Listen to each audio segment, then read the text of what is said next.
বাংলাদেশ জিন্দাবাদ, বাংলাদেশ জাতীয়তাবাদী দল জিন্দাবাদ।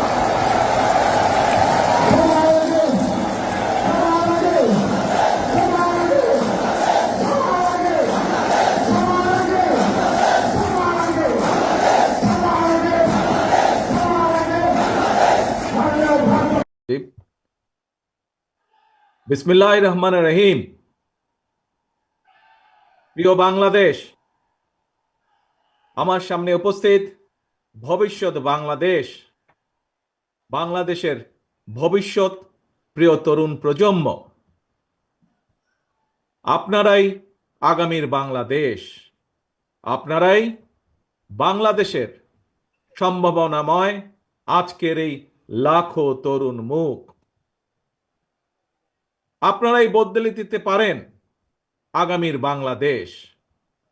এই তারুণ্যই ফ্যাসিবাদ মুক্ত বাংলাদেশে প্রতিষ্ঠা করবে নিজেদের অধিকার।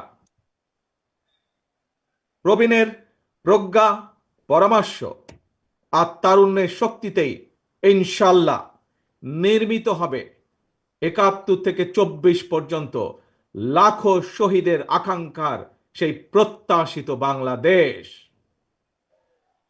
আজকের এই তারুণ্যের সমাবেশের সভাপতি জনাব আব্দুল মোনায়েন মুন্না, উপস্থিত বাংলাদেশ জাতীয়তাবাদী দলের স্থায়ী কমিটির সম্মানিত সদস্যবৃন্দ, বিএনপির কেন্দ্রীয় এবং অঙ্গ সহযোগী সংগঠনের নেতৃবৃন্দ, এই সমাবেশে উপস্থিত বিভিন্ন শ্রেণী পেশা বিশিষ্টজন, বিশিষ্ট ব্যক্তিবর্গ, সমাবেশে অংশগ্রহণকারী লাখো লাখো মানুষ, আপনারা আমার সালাম গ্রহণ করুন। আসসালামু আলাইকুম। প্রিয় ভাই বোনেরা, নারী কিংবা পুরুষ, তরুণ জনগোষ্ঠী দেশের উন্নয়ন এবং অর্থনীতির প্রাণ শক্তি। তারুণ্যের শক্তি আর নারী শক্তিকে কর্ম পরিকল্পনার বাইরে রেখে কখনোই একটি রাষ্ট্র এগিয়ে যেতে পারে না। এবং তাই তরুণ জনগোষ্ঠীকে প্রাধান্য দিয়ে তরুণ জনগোষ্ঠীর আশা আকাঙ্ক্ষাকে ধারণ করে বিএনপি আগামী দিনের সকল কর্ম পরিকল্পনা গ্রহণ করছে, কাজ করছে, প্রস্তুতি নিচ্ছে। দেশের তরুণ জনগোষ্ঠীর কাছে বিএনপির কর্ম পরিকল্পনা তুলে ধরার লক্ষ্যে আপনারা দেখেছেন গত ১ মাসে সারা দেশের বিভাগীয় শহরগুলোতে তারুণ্যের সমাবেশ অনুষ্ঠিত হয়েছে। একই সাথে যেদিন সমাবেশ অনুষ্ঠিত হয়েছে তার আগের দিন ভিন্ন মত এবং ভিন্ন শ্রেণী পেশার তারুণ্যের প্রতিনিধিদের নিয়ে অনুষ্ঠিত হয়েছে সেমিনার। তারা তাদের মতামত তুলে ধরেছেন কিভাবে এই দেশকে আমরা সামনে এগিয়ে নিয়ে যেতে পারি। আজ তারই অংশ হিসাবে ঢাকা বিভাগের তারুণ্যের সমাবেশ অনুষ্ঠিত হচ্ছে। উপস্থিত সমাবেশ গ্লোবালাইজেশনের এই সময় মানুষের আকাঙ্ক্ষা এখন আর স্বপ্ন দেখার মধ্যে সীমাবদ্ধ নয়। এখন সকলের সামনে সম্ভাবনার সকল দ্বার উন্মুক্ত। এই সম্ভাবনার বাস্তবায়ন ঘটিয়ে বাংলাদেশকে সমৃদ্ধি এবং সাফল্যের দিকে এগিয়ে নিয়ে যেতেই হবে আমাদেরকে।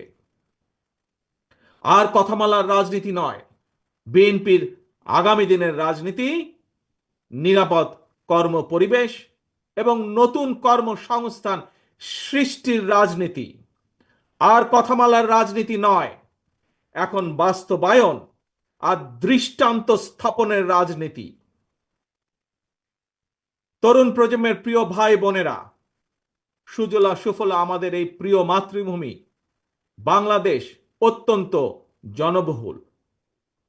তবে আমরা যদি ডেমোগ্রাফিক ডিভিডেন্ড বিবেচনায় নেই, তাহলে আমরা দেখতে পাব দেশের এই বহুল জনসংখ্যাকে যদি জনসম্পদে রূপান্তর করতে পারি, তাহলে এই জনসংখ্যাই হতে পারে দেশের উন্নয়নের সবচেয়ে বড় নিয়ামক। এবং তাই দেশের কর্মক্ষম জনসংখ্যাকে জনসম্পদে রূপান্তর করতে আমরা অগ্রাধিকার নির্ধারণ করেছি কয়েকটি।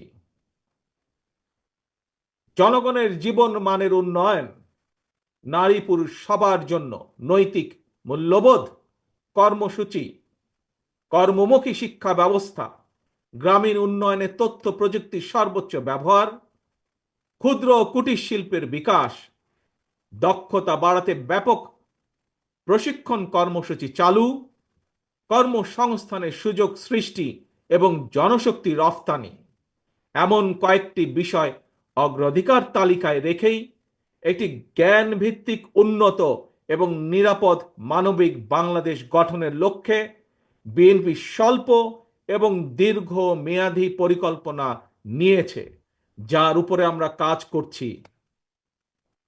প্রিয় ভাই বোনেরা, বাংলাদেশে প্রায় 4 কোটির মতন পরিবার রয়েছে। এই পরিবারগুলোর মধ্য থেকে প্রথম পর্যায়ে কম বেশি 50 লক্ষ গ্রামীণ দরিদ্র পরিবারের জন্য আমরা ফ্যামিলি কার্ড চালুর পরিকল্পনা করছি। মা কিংবা স্ত্রী অর্থাৎ পরিবারের নারী প্রধানের নামে ফ্যামিলি কার্ডটিকে ইস্যু করা হবে। প্রান্তিক এই পরিবারগুলোকে প্রতি মাসে রাষ্ট্রীয়ভাবে আর্থিক কিংবা প্রয়োজনীয় খাদ্য সহায়তা প্রদানের আওতায় আনা হবে। আমরা আশা করি সময়ের সাথে এর মাধ্যমে পরিবার এবং সমাজে একদিকে নারীর অর্থনৈতিক ক্ষমতায়ন ঘটবে, অপরদিকে পরিবারগুলোর সামনে ধীরে ধীরে স্বাবলম্বী হয়ে ওঠার সুযোগ তৈরি হবে। প্রিয় ভাই বোনেরা, কৃষকদের জন্য ফার্মার্স কার্ড চালু করার আমাদের অন্যতম প্রধান অগ্রাধিকার। একটি নীতিমালার আওতায় কৃষকদের নামে ইস্যু করতে হবে ফার্মার্স কার্ড। এই ফার্মার্স কার্ডে জমির পরিমাণ, দাগ নম্বর সহ প্রয়োজনীয় সব তথ্য থাকবে। কৃষক এবং কৃষি নির্ভর বাংলাদেশে কৃষি খাতে বর্তমানে শ্রমশক্তির পরিমাণ কম বেশি প্রায় 3.5 কোটির মতন। এদের মধ্যে যেমন বর্গাদার চাষি কিংবা ভূমিহীন কৃষক রয়েছেন, তেমনি অনেক কৃষকের নামে নির্দিষ্ট পরিমাণ কিছু জমিও রয়েছে। যেসব বর্গা চাষি কিংবা কৃষক তাদের নামে থাকা জমিতে বছরে একাধিক ফসল ফলাতে গিয়ে আর্থিক সংকটে পড়েন, এমন কৃষকদেরকে কমপক্ষে একটি ফলনের সম্পূর্ণ খরচ রাষ্ট্রীয়ভাবে দেওয়ার পরিকল্পনা আমরা করছি। উৎপাদনের জন্য ফার্মার্স কার্ডের মাধ্যমে এভাবেই সরকারি সহায়তা পেলে উৎপাদন যেমন একদিকে বাড়বে, তেমনি কোনো কৃষি জমি অনাবাদি থাকবে না এবং একই সাথে ভূমিহীন কৃষকদের জন্য কর্মসংস্থান সৃষ্টি হবে। প্রিয় সমাবেশ, ব্যক্তি, পরিবার এবং দেশের উন্নয়নের জন্য অবশ্যই বেকারত্ব একটি বড় সমস্যা। জনগণের রায় বিএনপি রাষ্ট্র পরিচালনার দায়িত্ব পেলে সরকার গঠন করার প্রথম দিন থেকেই বিভিন্ন সেক্টর ভিত্তিক কর্মসংস্থান সৃষ্টির পরিকল্পনা বাস্তবায়ন হবে। বিএনপির প্রথম এবং প্রধান অগ্রাধিকার হবে এটি। এই জন্য দেশে বিদেশে কর্মসংস্থান সৃষ্টির খাতগুলোকে চিহ্নিত করার কাজ এরই ভেতরে আমরা হাতে নিয়েছি। প্রিয় ভাই বোনেরা, বর্তমান বিশ্ব তথ্য প্রযুক্তির বিশ্ব। এই সময় বিশ্ব বাজারের সঙ্গে দক্ষতা এবং যোগ্যতার প্রতিযোগিতায় টিকে থাকতে হলে অবশ্যই তথ্য প্রযুক্তি এবং কারিগরি শিক্ষায় দক্ষতা অর্জনের কোনোই বিকল্প নেই এবং সে কারণে আমরা একটি নির্দিষ্ট বয়স থেকে তরুণ প্রজন্মকে নৈতিক এবং কর্মমুখী শিক্ষায় প্রশিক্ষিত করে গড়ে তুলতে চাই। বিদ্যমান যে একাডেমিক সিলেবাস, এর পাশাপাশি স্কুল কলেজ পর্যায় থেকে আমরা আইসিটি এবং কারিগরি শিক্ষা প্রবর্তন করতে চাই। একই সাথে আমরা বর্তমানে মনে করি যে বর্তমানে স্পোর্টস এখন আর শুধু শারীরিক ব্যায়াম কিংবা বিনোদনের বিষয় নয়। সুতরাং এই স্পোর্টসকে একটি পেশা হিসাবে প্রতিষ্ঠিত করার লক্ষ্যে ক্রীড়াকে আমরা শিক্ষা ক্যারিকুলামের অন্তর্ভুক্ত করতে চাই। প্রিয় উপস্থিতি, বর্তমান বিশ্বে সাফল্যের প্রতিযোগিতায় যদি টিকে থাকতে হয় তাহলে বহুমুখী প্রতিভার বিকাশ ঘটাতে হবে। শিক্ষার্থীদেরকে একদিকে ভাষা শেখা যেরকম জরুরি, বর্তমানে আমরা স্কুল কলেজে সাধারণত বাংলা ইংরেজি শেখার সুযোগ পাই। তবে এর পাশাপাশি আমরা যদি আরও কিছু ভাষা যেমন আরবি, ম্যান্ডারিন, জার্মান, ফ্রেঞ্চ সহ এই ধরনের বহুল প্রচলিত একটি তৃতীয় ভাষা এবং যদি সম্ভব হয় তাহলে চতুর্থ ভাষা হিসেবে আরেকটি ভাষা শিখাতে পারি, তাহলে আমি ব্যক্তিগতভাবে বিশ্বাস করি বাংলাদেশের ভবিষ্যৎ সন্তানদের জন্য বিশ্ব বাজার উন্মুক্ত হয়ে পড়বে। একই সাথে প্রিয় উপস্থিতি, আগ্রহী যুবশক্তিকে যুব সম্পদে পরিণত করার জন্য সরকারি উদ্যোগে বিদেশি ভাষার উপরে 3 মাস থেকে 1 বছরের কোর্স আমরা চালু করতে চাই। দেশে যাতে বহু ভাষা শেখা যায় এজন্য আমরা বহু ভাষা শিক্ষক নিয়োগ করতে চাই, যার মাধ্যমে আমরা বেকার সমস্যারও অথবা কর্মসংস্থানেরও ব্যবস্থা করতে পারব। এর বাইরে সরকারি ব্যবস্থাপনায় আমরা plumbing, electrician, mechanics, dental hygienist কিংবা মেডিকেল টেকনিশিয়ানের মতন স্বল্পমেয়াদী ট্রেনিং কোর্সও করেও দক্ষ জনশক্তি গড়ে তোলার পরিকল্পনাগুলো হাতে নিয়েছি, যা এরই মধ্যে আমরা কাজগুলোকে এগিয়ে নিয়ে যাচ্ছি ধীরে ধীরে। তরুণ প্রজন্মের প্রিয় ভাই বোনেরা, আপনারা সবাই বিশ্বব্যাপী অনলাইন কেনাকাটা সম্পর্কে জানেন। অনলাইন ভিত্তিক জায়ান্ট প্রতিষ্ঠান আমাজন, ইবে কিংবা আলিবাবার মতন বিশ্ববিখ্যাত ই কমার্স প্ল্যাটফর্মের জন্য হাজারো পণ্যের চাহিদা রয়েছে। এইসব প্ল্যাটফর্মের সঙ্গে সংশ্লিষ্ট অনেকের সঙ্গে আমি ব্যক্তিগতভাবে কথা বলেছি। বিশ্ববিখ্যাত এই সকল ই কমার্স প্ল্যাটফর্মের চাহিদা অনুযায়ী আমাদের বাংলাদেশে অনেক পণ্য তৈরির সুযোগ রয়েছে। আমাজনের মতন বৈশ্বিক অনলাইন প্ল্যাটফর্মকে সামনে রেখে আমরা আমাদের দেশে ক্ষুদ্র এবং মাঝারি শিল্পের উৎপাদন বাড়ানোর সুযোগ গ্রহণ করতে পারি, সুযোগ আমরা তৈরি করতে পারি, সুযোগ আমরা নিতে পারি। বিশ্ববিখ্যাত ই কমার্স প্রতিষ্ঠানের চাহিদা মিটিয়ে কিভাবে বিশ্ববাজারে প্রবেশ করা যায় এর জন্য এরই মধ্যে যারা এক্সপার্ট আছেন তাদের সাথে আমরা আমাদের টিম নিয়ে কাজ শুরু করেছি এরই ভিতরে। প্রিয় ভাই বোনেরা, বাংলাদেশের বহু তরুণ প্রজন্মের সদস্য অনলাইনে কাজ করেন কিংবা করছেন কিংবা করার ইচ্ছে রয়েছে। আপনাদের জন্য কর্মসংস্থান এবং নিরাপদ কর্মপরিবেশ নিশ্চিত করতেও আমাদের উদ্যোগ রয়েছে। আমি জানি শিক্ষিত তরুণ প্রজন্মের সামনে বর্তমানে ফ্রিল্যান্সিং একটি অত্যন্ত আকর্ষণীয় সেক্টর। দেশে এই মুহূর্তে প্রায় 10 লক্ষের মতন ফ্রিল্যান্সার আউটসোর্সিং এর মাধ্যমে $100 কোটি বেশি আয় করতে সক্ষম হচ্ছেন।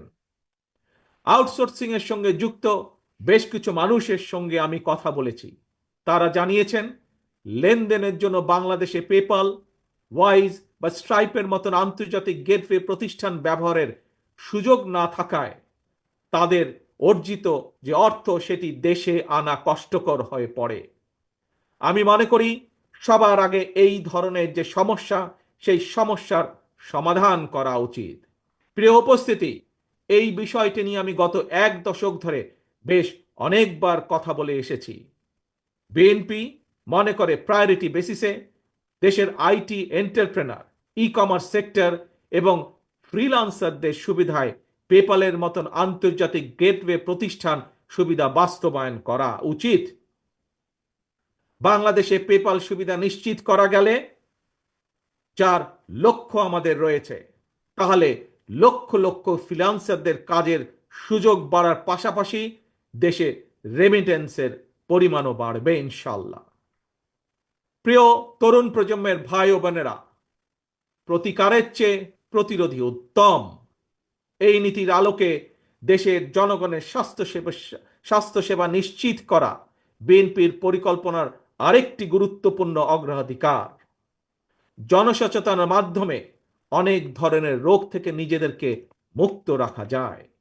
নাগরিকদের স্বাস্থ্যসেবা নিশ্চিত করতে বিএনপি 1 থেকে 3 বছরের স্বল্প মেয়াদী এবং দীর্ঘমেয়াদী পরিকল্পনা হাতে নিয়েছে।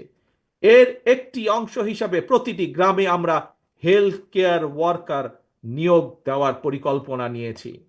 এই হেলথ কেয়ার ওয়ার্কারদের 80% হবেন নারী। অর্থাৎ সারা বাংলাদেশে যদি আমরা 1 লক্ষ হেলথ কেয়ার নিয়োগ করি, তাহলে তার মধ্যে 80 থেকে 85 হাজার নিয়োগ পাবেন এদেশের নারীরা, যার মাধ্যমে আমরা একটি বিশাল অংশের কর্মসংস্থানের ব্যবস্থা করতে পারব। শুধু তাই নয়, এর পাশাপাশি জনগণের দোরগোড়ায় যাতে স্বাস্থ্যসেবা পৌঁছে দেওয়া যায়, জনগণকে যাতে দ্রুত স্বাস্থ্যসেবা দেওয়া যায়, সেই জন্য সরকারি এবং প্রাইভেট যেই সেক্টর আছে, কিভাবে দুটিকে একত্রিত করে আমরা স্বাস্থ্যসেবা গড়ে তুলতে পারি, সেটির বিষয়ে আমরা বিশেষজ্ঞদের সাথে পরামর্শ করছি, আমরা সেটির বিষয়ে কাজ করছি। প্রিয় ভাই বোনেরা, স্বাস্থ্য, পরিবেশ এবং জলবায়ুর পরিবর্তন, এই তিনটির একটি অপরটির উপর প্রভাব রয়েছে। সুতরাং খাল খনন এবং বৃক্ষরোপণের বিষয়টিও বিএনপির অগ্রাধিকার তালিকায় রয়েছে। সারা দেশে পরিকল্পিত উপায়ে বৃক্ষরোপণ করা গেলে জলবায়ুর নেতিবাচক প্রভাব থেকে মোকাবেলা করা সহজ হবে। প্রায় আমরা পত্রিকার পাতায় দেখি যে বাংলাদেশের, বিশেষ করে ঢাকা শহরের যে বাতাস, সেটি বিশ্বের মধ্যে সবচাইতে যে খারাপ শহরগুলো তার একটি দুটির মধ্যেই উঠানামা করছে। এবং শুধু তাই নয়, বৃক্ষরোপণ সহ আরো কিছু ক্লাইমেট পলিসি নির্ধারণের জন্য আমরা এরই ভিতরে কাজ শুরু করেছি বিশেষজ্ঞদেরকে সাথে নিয়ে। আমাদের লক্ষ্য থাকবে একটি নির্বাচিত সরকারের মেয়াদ যখন 5 বছর, 5 বছরের পরে 5 বছরের ভেতরে 25 থেকে প্রায় 30 কোটি বৃক্ষ রোপণ করা, এবং একই সাথে লক্ষ্য থাকবে সামগ্রিকভাবে দেশের যে তাপমাত্রা সেটি 2 থেকে চেষ্টা করা 3 ডিগ্রি পর্যন্ত কমিয়ে নিয়ে আসা। প্রিয় ভাই বোনেরা, গণতন্ত্র পুনঃপ্রবর্তন করে স্বাধীনতার ঘোষক রাষ্ট্রপতি জিয়াউর রহমান এই দেশে উন্নয়ন উৎপাদনের রাজনীতি চালু করেছিলেন। Mother of democracy Begum Khaleda Zia দেশে নারী শিক্ষার প্রসার ঘটিয়েছিলেন। দেশ এবং জনগণের উন্নয়নে বিশেষ করে তরুণ জনগোষ্ঠীকে প্রাধান্য দিয়ে সেজন্য বিএনপিও আগামী দিনের পরিকল্পনা গ্রহণ করছে।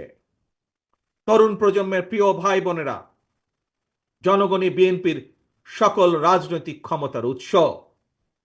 তাই আমরা সরকারে না থাকলেও একটি দায়িত্বশীল গণতান্ত্রিক রাজনৈতিক দল হিসাবে তরুণ প্রজন্মের সামনে দেশ এবং জনগণের উন্নয়নে বিএনপির নেওয়া যে বিস্তারিত কর্ম পরিকল্পনা, তার কয়েকটি অগ্রাধিকার কর্মসূচি আজ সংক্ষেপে আপনাদের সামনে আমি তুলে ধরলাম। প্রিয় ভাই বোনেরা, আগামী জাতীয় নির্বাচনে বিএনপি ইনশাল্লাহ জনগণের রায় রাষ্ট্র পরিচালনার সুযোগ পেলে দেশ এবং জনগণের উন্নয়নে পর্যায়ক্রমিকভাবে দলের গৃহীত পরিকল্পনাগুলো বাস্তবায়ন করবে ইনশাল্লাহ। তবে যে কোনো দলের তাদের কর্মসূচি বাস্তবায়ন করতে হলে দরকার একটি জবাবদিহিমূলক সরকার, দরকার একটি নির্বাচিত সরকার। তবে আগামী জাতীয় নির্বাচন অনুষ্ঠান নিয়ে মনে হয় এরই ভিতরে টালবাহানা শুরু হয়েছে বা চলছে। কথিত অল্প সংস্কার আর বেশি সংস্কারের অভিনব শর্তের আবর্তে ঘুরপাক খাচ্ছে আগামী জাতীয় নির্বাচনের ভবিষ্যৎ। এরই ভিতরে জনগণ বিশ্বাস করতে শুরু করেছে সংস্কার নিয়ে সময় ক্ষেপণের আড়ালে অন্তর্বর্তীকালীন সরকারের ভেতরে এবং বাইরে কারো কারো মনে হয় কিছু ভিন্ন উদ্দেশ্য রয়েছে। প্রিয় সমাবেশ, পলাতক স্বৈরাচারের সময় আমরা দেখেছি তারা কিভাবে আদালতকে অবজ্ঞা করেছে, আদালতের রায়কে অবজ্ঞা করেছে। অত্যন্ত দুঃখের সাথে বলতে হয়, পলাতক স্বৈরাচারের পরে যেই সরকারের কাছে দেশের মানুষ আশা করেছিল যে আইনের প্রতি সম্মান থাকবে, আমরা দেখেছি আদালতের রায়ের প্রতি সম্মান না দেখিয়ে যারা ইশরাক হোসেনকে ঢাকা দক্ষিণের মেয়রের দায়িত্ব গ্রহণে বাধা সৃষ্টি করেছে, সেই স্বৈরাচারের সেই একই যে ঘটনা সেটির পুনরাবৃত্তি আমরা দেখতে পাচ্ছি। প্রিয় সমাবেশ, আপনাদের কাছে আমার আজকে জিজ্ঞাসা, যারা আইনের প্রতি শ্রদ্ধা দেখায় না, যারা আদালতের নির্দেশকে অবজ্ঞা করে, তাদের কাছ থেকে আমরা কতটুকু সংস্কার আশা করতে পারি? প্রিয় সমাবেশ, আমি প্রায় একটি কথা বলি, পুঁথিগত সংস্কারের চেয়ে ব্যক্তি মানসিকতার সংস্কার অনেক বেশি জরুরি। নর্থ কোরিয়ার সংবিধানে লেখা রয়েছে democratic people's republic of north Korea. সুতরাং কি লেখা আছে তার চেয়েও বেশি যেটি জরুরি তা হলো মেনে চলা। ইশরাকের ক্ষমতা গ্রহণ বা ইশরাকের শপথ গ্রহণে বাধা সৃষ্টি করে আজ আমরা আবারও স্বৈরাচারী মানসিকতার বহিঃপ্রকাশ দেখতে পাচ্ছি। প্রিয় তরুণ প্রজন্মের ভাই বোনেরা, নিরপেক্ষতা এবং বিশ্বাসযোগ্যতাই কিন্তু অন্তর্বর্তীকালীন সরকারের প্রধান পুঁজি। তাই তাদের প্রতি আমাদের আহ্বান থাকবে, তাদের প্রতি আমাদের পরামর্শ থাকবে। জনগণের বিশ্বাস, ভালোবাসা নষ্ট হয় অন্তর্বর্তীকালীন সরকারের এমন কোনো পদক্ষেপ নেওয়া ঠিক হবে না। একই সাথে অন্তর্বর্তীকালীন সরকারের প্রতি আবারও আহ্বান জানিয়ে বলতে চাই, গণতান্ত্রিক আমি জনগণ এবং গণতন্ত্রের পক্ষের রাজনৈতিক দলগুলোকে দয়া করে প্রতিপক্ষ বানাবেন না। যদি আপনাদের কেউ রাষ্ট্র পরিচালনায় থাকতে চায়, তাহলে সরকার থেকে পদত্যাগ করে জনগণের কাতারে আসুন, নির্বাচন করুন। যদি ভবিষ্যতে নির্বাচনে জনগণের রায় পান, তাহলে আবার সরকারের দায়িত্ব গ্রহণ করুন। প্রিয় তরুণ প্রজন্মের ভাই বোনেরা, গত 1.5 দশকে ভোটার তালিকায় প্রায় 3.5 কোটি ভোটার সংযুক্ত হয়েছেন, নতুন ভোটার সংযুক্ত হয়েছেন। এই নতুন ভোটাররা আজ পর্যন্ত একটি জাতীয় নির্বাচনেও ভোট দিয়ে তাদের নিজের পছন্দের প্রার্থীকে জনপ্রতিনিধি নির্বাচিত করার সুযোগ পায়নি। পতিত পরাজিত পলাতক স্বৈরাচারের কাছে মানুষের অধিকার প্রতিষ্ঠা কিংবা নির্বাচন কোনো গুরুত্বপূর্ণ কিছু ছিল না। সুতরাং সংস্কার ইস্যুর পাশাপাশি জাতীয় নির্বাচন অনুষ্ঠানের জন্য অন্তর্বর্তীকালীন সরকারের দৃশ্যমান প্রস্তুতি নেওয়া উচিত বলে আমরা বিশ্বাস করি বা আমরা মনে করি। প্রিয় সমাবেশ, অতীতে বিভিন্ন সময় এই বাংলাদেশে তত্ত্বাবধায়ক সরকার নিরপেক্ষ নির্বাচন অনুষ্ঠিত করেছে এবং প্রত্যেকটি ক্ষেত্রে আমরা দেখেছি তত্ত্বাবধায়ক সরকার 3 মাসের মধ্যেই সফলভাবে জাতীয় নির্বাচন অনুষ্ঠান সম্পন্ন করেছে। সুতরাং অতীতে এই বাংলাদেশে রেকর্ড রয়েছে 3 মাসের মধ্যে জাতীয় নির্বাচন অনুষ্ঠিত করা সম্ভব। কিন্তু আজ আমরা দেখছি 10 মাস পার হয়ে গেল, অন্তর্বর্তীকালীন সরকার নির্বাচনের দিনক্ষণ ঘোষণা করছে না। আমরা ফ্যাসিবাদ মুক্ত বাংলাদেশে জনগণের সরাসরি ভোটে, জনগণের কাছে জবাবদিহিমূলক, জনগণের কাছে দায়বদ্ধ একটি সরকার দ্রুত দেখতে চায়। অন্তর্বর্তীকালীন সরকারের প্রতি আহ্বান, আগামী ডিসেম্বরের মধ্যেই জাতীয় নির্বাচন অনুষ্ঠিত হতে হবে। আবারও আমরা বলতে চাই, আগামী ডিসেম্বরের মধ্যেও জাতীয় নির্বাচন অনুষ্ঠিত হবে। নতুন প্রজন্মের প্রিয় ভাই বোনেরা, আজকের এই সমাবেশ, প্রিয় দেশবাসী, আগামী ডিসেম্বরের মধ্যে আপনারা জাতীয় নির্বাচন অনুষ্ঠান যাতে অনুষ্ঠিত হয় তার প্রস্তুতি নিতে শুরু করুন। কারা রাষ্ট্র পরিচালনা করবে, কারা আপনাদের প্রতিনিধি হবে, জাতীয় নির্বাচনে আপনারা ভোট দিয়ে আপনাদের সেই প্রতিনিধিকে আপনারা নির্বাচিত করবেন। প্রিয় সমাবেশ, শহীদ রাষ্ট্রপতি জিয়ার সৈনিক দেশনেত্রী বেগম খালেদা জিয়ার কর্মীদের প্রতি আহ্বান জানিয়ে বলতে চাই, আপনারা জনগণের কাছে যান। তাদের প্রত্যাশা, জানার চেষ্টা করুন, তাদের প্রত্যাশা বোঝার চেষ্টা করুন, জনগণের মন জয় করুন। কারণ জনগণই বিএনপির সকল রাজনৈতিক ক্ষমতার উৎস। প্রিয় দেশবাসী, প্রিয় সমাবেশ, প্রিয় ভাই বোনেরা, এবার আমি আপনাদের সামনে একটি ছোট্ট স্লোগান তুলে ধরতে চাই। মন দিয়ে দয়া করে সবাই শুনবেন। প্রথমে আমি স্লোগানটি বলবো, মন দিয়ে শুনবেন।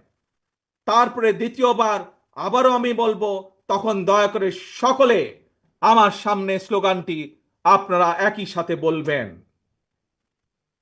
দিল্লি নয়, পিন্ডি নয়, নয় অন্য কোনো দেশ, সবার আগে বাংলাদেশ। প্রিয় সমাবেশ বলুন, প্রিয় দেশবাসী বলুন, দিল্লি নয়, পিন্ডি নয়, নয় অন্য কোনো দেশ, সবার আগে বাংলাদেশ। আল্লাহ হাফেজ। বাংলাদেশ জিন্দাবাদ। বাংলাদেশ জাতীয়তাবাদী দল জিন্দাবাদ।